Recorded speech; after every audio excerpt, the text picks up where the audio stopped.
waan dubbachuu fedhu hunda hawwiin jala xumurtee jirti daawwattoota Zaaraa arra garuu sagantaa addaa yaada kiyya yookiin immoo waan nama gammachiisu waa'ee sitti himuu barbaada jechuudha. Maaliif yeroo baay'ee namoota hedduutu viyoo godha. Viyoo nama hedduu godha Zaaraa Entertainment YouTube kana.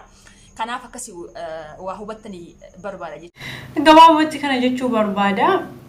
Waa'ee nama tokko dubbachuuf ani sodaadha. Nama eenyummaa isaa beeku malee eenyummaa nama beekuun barbaachisaadha. Namni ka achi ilaalaniiti miti namni ka madaalamu. Rabbi hinaaffaa onnee keessaa haa fuudhu. Namni daayirektara olaanaa Zaaraa Entertainment adde Hawwii Sanyii Jawaar Muhammad ummata kana yaanni dhaqaftu jara takkatu jira. Maal isin jechuu barbaade beektu uftaa jiraadha. Hawwii waa'ee Hawwii baay'ees dubbachuu hin barbaadu. Saree nama hin beekne nyaatti moo maal jedhan afaan Oromoo mammaaksa. Waa'ee Hawwii dubbachuu fi Hawwiin eenyu akka taate duuba ishee beekuutu barbaachisa. Achuma laalee namni tokko nama akkamitti achi laalee irraa dubbata. Jiruu kee keessatti waa lama jibba. Maal jibba? Nama waa'ee nama dhuunfaa dubbatuu fi nama waa'ee namaa natti himu hin jaalladhu an jireenya kiyya keessatti. Garuu nama tokko akkamitti achi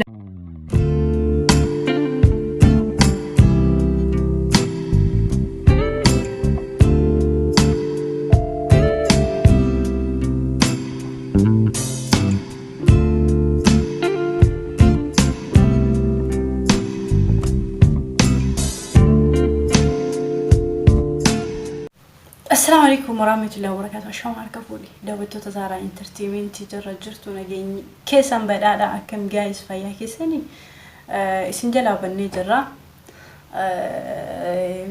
باي بنت فكاتي نموت تربيتي سجنتها وجدان كيسا Hawwii Sanyii Jawaar Muhammad تربيتي سجنتها جاللا رادو في سنبرسي سجتة سنجلا بد ندي إنسويتاني إيش كبد abdani deefachuudha qabdan anana ilaalatu namni sagantaa isaa hojjetu sinjira bad an sagantaa kiyya ka hojjechuu dhiise daayirektara barbaadaa jira daayirektara nama isin filattan fidee isin hojjechiisu jechuudha so Hawwiin sagantaa hojjettu sana eessatti akka gattee eessatti akka badde ani hin beeku har'a dhuftee jirti waan ishee gaafattan qabaatii gaafe lukeera haasaa anitu isiniin jedhee eessa badde sagantaa torbaanitti waade nuugaltisan eessa geessite garam geessite gaafachuu dandeessu ani sagantaalee Ashama harka fuunii hordoftoota Zaaraa Entertainment YouTube nageenya keenya badhaadha jirtu waan nagaa kooti galata rabbi hedduu irraa banneeti jirra xiqqoo hojiidhaa wal qabatee irraa badeeti jira al darbillee sagantaa garaagaraa qophii bashannanaa wanta adda addaa qaba isiniif dhiyaachaa ture xiqqoo hojiif jecha irraa badee jira jechuudha hordoftoota Zaaraa Entertainment YouTube warreen maatii ishee hin taane Sina subscribe, like, share, comment gochuudhaan maatii keenya ta'an affeerraa keenya jechuudha. Yeroo hundumaa sagantaa bashannanaa wanta garaagaraa qaban isiniif dhiyaanna. Innaa isin immoo dhaggeeffadhaa yaada keessan kennaa like godhaa isiniin jenna ijoollee Oromoo. Innaa warreen maatii Zaaraa hin taane subscribe godhaa hin dagatinaa isiniin jenna. Nuti yeroo adda addaa sagantaa bashannanaa waa sirra waa baratta wanta adda addaa jechuudha qabannee isiniif dhiyaanna jechuudha. Arra garuu sagantaa addaa yaada kiyya yookiin immoo waan nama gammachiisu waa'ee sitti himuu barbaada jechuudha. Maaliif yeroo baay'ee namoota hedduutu viyoo godha. Viyoo nama hedduu godha Zaaraa Entertainment YouTube kana. Kanaaf akkasii waa hubattanii barbaada jechuudha. Na beektu baay'een keessanii. Naa masiitti fakkaate yeroo baay'ee ijoollee gaaffii gaafanna. Ijoollee adda addaa shamarras ta'e dhiiras ta'e gaaffii gaafanna. Gaaffii sanas anas nan baasa Zaaraa illee hin baasti jechuudha. Gaaffii shan gaaffii ja'a akka ijoollee gaafanna shamarras ta'e dhiiras ta'e jechuudha. Garuu gaaffii keenya keessatti yeroo baay'ee shamarranis ta'e dhiiras ta'e wanti ni gaafannu abbaa manaa qabdaa yookiin immoo hiriyaa qabdaa waan jedhu gaafanna. Gaaffiin sun maal jettanii yaaddu? Ijoolleen tokko tokko isiniif gaaffii ta'uu danda'a. Yeroo hundumaa gaaffii wal fakkaataa baasnaa yeroo kana jedhu yeroo hundumaa gaafanna gaaffii kana ijoollee. Garuu kun waa biraaf osoo hin taane ani waa itti gama tokkotu jira jechuudha. Waa itti gama isiniif ibsuu barbaada. Jechi suni namoota hedduu akkas jennee gaafanna. Gaaffii ja'a yoo baasnee gaaffiin tokko maaliin achi keessaa abbaa manaa yookiin hiriyaa qabdaa waan jedhu gaafanna. Gaaffiin sun maaliif gaafatama yookiin immoo yeroo hedduu maaliif gaaffii gaafatama waan jedhuuf immoo ani akka itti gammadu yookiin immoo akkaataa isiniif ibsu barbaada jechuudha. Yeroo baay'ee akkasii ni gaafanna. Yoo shamarra ta'e abbaa manaa qabdaa jennaan yookiin immoo hiriyaa qabdaa jennaan dhiira lekka jennee gaafanna jechuudha. Dhugaa jirtu imaas biratti. Maaliif ijoollee hundiyyuu biyyoota garaagaraa yoo jiraatanii sooshaal miidiyaan guutummaatti ifaa ifatti ta'ee jira jechuudha. Wal sobuun wal darbuun hin jiru dhugaa jirtu hubachuudha jechuudha. Sanuma wal qabatee yeroo hedduu yeroo akkasii ni gaafannu isee shamarranii yoo hiriyaa qabaatte hiriyaan hin qabaa jetti.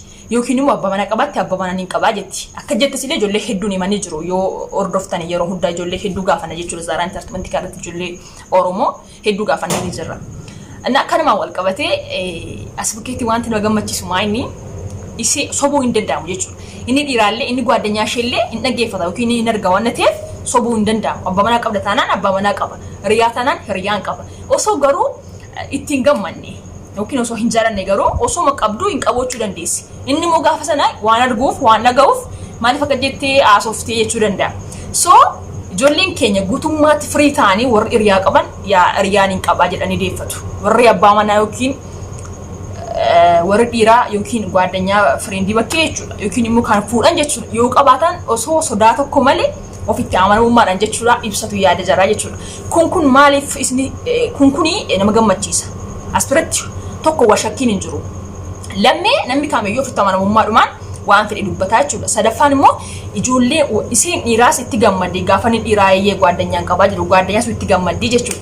Sodaa tokko malee. Yeroo hedduu ijoolleen nuti yeroo akka jennee gaafanna ijoollee jechuudha. Kun gaafachuun keenya garuu anaaf bu'aa guddaa qaba. Yeroo hedduu ittiin gammada gaaffii kana yeroo ijoollee gaafadhu jechuudha. Warsobuun hin jiru.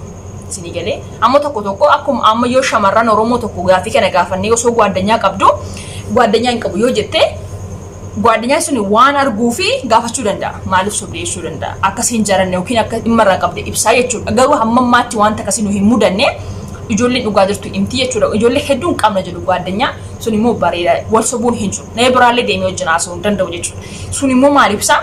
Jaalala ibsaa, ofitti amanamummaa ibsaa. Bakka jirami gammachuu isaa wajjin interaaktii illee ni ibsa jechuudha. Sanaa wal qabatee ani hedduun gammada waan akkasii irratti. Gaaffii kanallee yeroo hedduu gaafanna jechuudha. Ijoollee hedduus gaafanneeti jira. Ijoolleen baay'een viidiyoo hojjetanii viidiyoon jira nu bira jira ni gadhiifna. Warreen immoo carraan kun isin hin qaqqabne ijoollee hedduu ijoollee Oromoo baay'een keessan jirtu. Isin biraan ga'e jechuudha. Ijoollee hundumaa ni qaqqaba. Ijoollee Oromoo baay'ee isin jaalladha. Isin gaafanna jechuudha. Ijoollee shamarras ta'e dhiiras ta'e hawwiin Zaaraa intartimentii page kan jedhu peejiin sun waan na bira jiruuf keessaan tsaafaa anachirraa fuudheetan karaa FB kootis hin gaafadhaa jechuudha. Gaaffii isiniif baasaa jechuudha. Ijoollee baay'een keessan Zaaratti illee barreessa Zaaraa sanyii Oromootiin gaaffii garaagaraa gaaffii hedduu isin gaafanna. Garuu achi keessatti warri gwaaddanyaas ta'e warri jaalallees ta'e qabna waan akkasii isin gaafanna. Sun garuu waa biraaf osoo hin taane shakkii garaagaraa akka isin godhu bilisa jechuudha. Isin shamaraas isin dhiiraas shakkii adda addaarraa isin godhaa jechuudha bilisa. Fakkeenyaaf shamarran bareeddu tokko yookiin immoo dhiirri bareedaa tokko gwaaddanyaa qabaa haa jennu fakkeenya gwaaddanyaa qabaatee garuu osoo kan bira jala jiruuf waan fedhii qabuudhaaf osoo gwaaddanyaa qabu kan bira jala jiruuf waan fedhii qabuu fi osoo qabu lakkii hin qabu jechuu danda'a. Shamarraniin deemee jechuudha. Shamarreen jechuu danda'a. Garuu nu sobuu hin danda'u sooshaal miidiyaa irratti. Maaliif in agarti gaa yoo ishee ta'e in agarti yoo ta'es immoo in argaa waan naasee jechuudha. Garuu jala jiruu danda'a karaa keessaatiin. Garuu yeroo itti gaaffii kana gaafannu immoo yoo gwaaddanyaa qabaate immoo sobuu hin danda'u. Ishee waan agartuuf yoo inni kaade immoo isees ta'e hin gaafattiin sas ta'e hin gaafatan jechuudha. Maaliif sobdee maaf akkasitti akka jiraachuu danda'a. Sun mudatee hin jiru garuu amma ammaatti mudateeti hin jiru.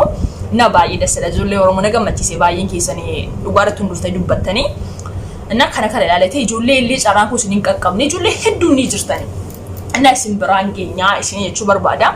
Yeroo hundumaa Zaaraa intartimentii YouTube warreen isin subscribe godha. Maaliif wanta garaagaraa irraa barattu wanta garaagaraa irraa hubattu. Waan dhugaatii wanta qabatamaa wanta qabatamaa isin biraan ga'e jechuudha. Itti aansuus immoo qophii bashannanaa wanta adda addaa karaa fuulduraatti illee qabanne isiniif dhiyaannaa. Maatii keenya ta'an gargaaraan afiira kee jechuudha. Tareetii immoo gowwaa dubbannu immoo yoo waa goggorree namni nama gorsaa Oromoon nama gorsaa. Nama gorsuudhaafis immoo yaalii godha. Ijoolleen Oromoo wal jibbuu wal arrabsuu wal tuffachuun hin barbaachisu. Namni kamiyyuu hin jiru goggoraa. Fakkeenyaaf anammoo yeroo hedduu waa hedduu nan dubbadha. Namni dogoggoree hin jiru. Namni dogoggora jechuudha. Garuu Oromooti Oromoo arrabsuu osoo hin taane namni kamiyyuu wal gorsuu wal sirreessuu waama jirudha. Yoo dogoggoraa waa dubbanne nu sirreessaa isinii cina. Ijoollee Oromoo maaliif nama hedduu daawwata Zaaraa kana xiqqaa guddaa osoo hin jenne sabboontonni kabajamtoonni namoonni hedduun xiqqaadha hamma guddaatti viyuu nama hedduu godha jechuudha. So yoo tarii waa dogoggoraa dubbanne nu of kolchaa sanuu nutti himaa nu gorsaa isiniin jennaa ijoollee Oromoo hedduu isin jaaladha hedduu isin kabaja. Carraan kun warra isin qabne namooti hedduun jirtanii kan komantii gochaa jirtan nu gaafadhaa jettanii viidiyoo baay'ee nu bira jira sanallee ni maxxansina. Warreen immoo viidiyoon keessa nu bira jirre kan hin maxxansine ni maxxansina. Warreen immoo carraa koo isin qaqqabne isin biraan geenya isiniin jennaa. Geletumaa ijoollee Oromoo baay'ee isin jaalladha baay'ee isin kabajna. Nagaan nuuf turaa isin jaalladha. Waan dubbachuu fedhu hunda hawwiina jala xumurtee jirti. Daawwattoota Zaaraa Intartiimentii sagantaalee hojjennu addaan kukkutuu keenyaaf dhiifama. Yaa dalagaa fi waan biraatiif miti. Asirratti wanti an dubbachuu barbaadu ijoollee yaada nu ergitanii yaadni keenya yaada keessan osoo qilleensarra hin oolchine tursiifne hin to'adda amma booda inshallah. Yaadota an dubbachuu barbaadu hunda isaa hawwitu dubbatee fixee wanti an itti dabalu yoo jiraate namoonni chaayinaala kiyyaaf keenyaaf faamilii hin taane faamilii chaayinaala kanaa ta'a. Huma kafaltii isiniin kafalchiisu. Wal jabeessuun dirqama Oromummaa yookiin dirqama maaliiti jedhanii dirqama maaliiti dirqama Oromummaa dirqama Oromummaati Oromummaa wanti taraan jiru ana biratti. So kan isiniin jechuu barbaada. Waan har'a silaa dubbachuu feenu hedduu isaa hawwitu dubbatee na jalaa xumure waan nu dhageeffataniif galatooma. Barri bilisummaa isinii haa ta'u. Bara bilisummaatiif bara maalii jabaadhaa bakka jirtanitti wal jabeessaa. Yeroo gaarii qabaadhaa.